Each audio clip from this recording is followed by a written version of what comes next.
Et pourtant, simultanément, c'est une société qui conserve une résistance acharnée à la dématérialisation totale. C'est ça qui est dingue. C'est un monde où l'argent liquide règne encore en maître absolu pour régler le moindre bol de nouilles ou l'offrande dans un temple. C'est aussi une économie qui refuse d'abandonner la bureaucratie papier. Le fax est encore omniprésent dans les entreprises et l'utilisation d'un petit tampon encreur personnel, le Hanko, est obligatoire pour valider des documents officiels. C'est le contraste ultime. Une technologie d'hyper-précision d'un côté et le poids palpable des pièces de monnaie et du papier de l'autre. Une tension constante entre la course vers le futur et un ancrage analogique profond et inébranlable. C'est une pensée vraiment fascinante à garder en tête au moment de boucler ses valises. À quoi ressemble réellement l'avenir quand il refuse obstinément de lâcher son passé ?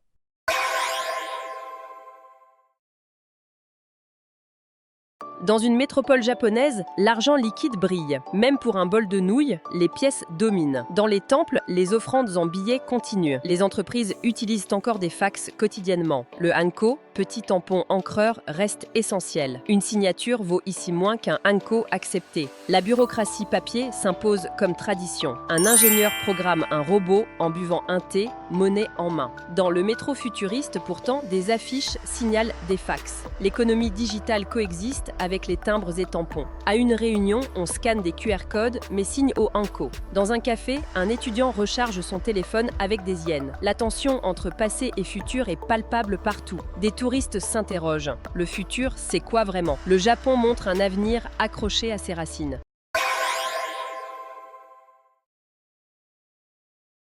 Donc l'objectif de notre exploration d'aujourd'hui, c'est de décortiquer tout un écosystème d'informations. On a compilé pas mal de sources, c'est ça, hein ? Voilà. Des retours d'expatriés, des analyses de budget, des manuels d'application. Tout ça pour élaborer une vraie méthode. Parce qu'il ne s'agit pas de lister bêtement des temples à visiter. Ah non, pas du tout. Il s'agit de comprendre une mécanique, en fait. Et c'est là le mot-clé, la mécanique. Ouais, le fameux système japonais. C'est ça. Le Japon, c'est pas simplement un pays, c'est vraiment une société d'hyper-optimisation. Chaque infrastructure, chaque règle d'étiquette, chaque application mobile, tout est conçu pour fluidifier la vie de millions de personnes. Dans un espace qui est extrêmement dense en plus. Exactement. Et c'est un système qui récompense généreusement ceux qui en comprennent les codes. Mais qui peut être très punitif pour les autres, non ? Ah bah oui, financièrement et logistiquement, pour ceux qui improvisent, ça peut vite devenir un cauchemar. Ok, bon, décortiquons tout ça.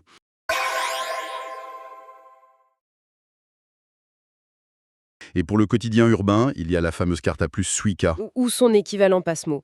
C'est vraiment le passe-partout japonais. Ouais, on bip pour le métro, on bip pour un café, on bip au distributeur de boissons. Et sur les téléphones de la marque à la pomme, on peut l'installer via une application appelée Welcome Suica et c'est génial. Sauf que, pour les téléphones Android achetés en Europe ou en Amérique, c'est le mur. La carte dématérialisée refuse souvent de s'installer. Mais pourquoi ? C'est quoi cette discrimination technologique ? Alors, c'est pas une discrimination, c'est une histoire d'ingénierie locale. En Occident, on utilise des puces NFC standards. Ok. Le Japon, lui, a développé il y a très longtemps sa propre norme, qui s'appelle Felica. Et la raison est purement pragmatique. Laquelle ? Imagine une porte de métro à Tokyo, comme à la station Shinjuku. Elle doit pouvoir laisser passer un flux continu de passagers à une vitesse fulgurante. La norme Felica traite la transaction en 1/10 de seconde. 1/10 de seconde, c'est fou.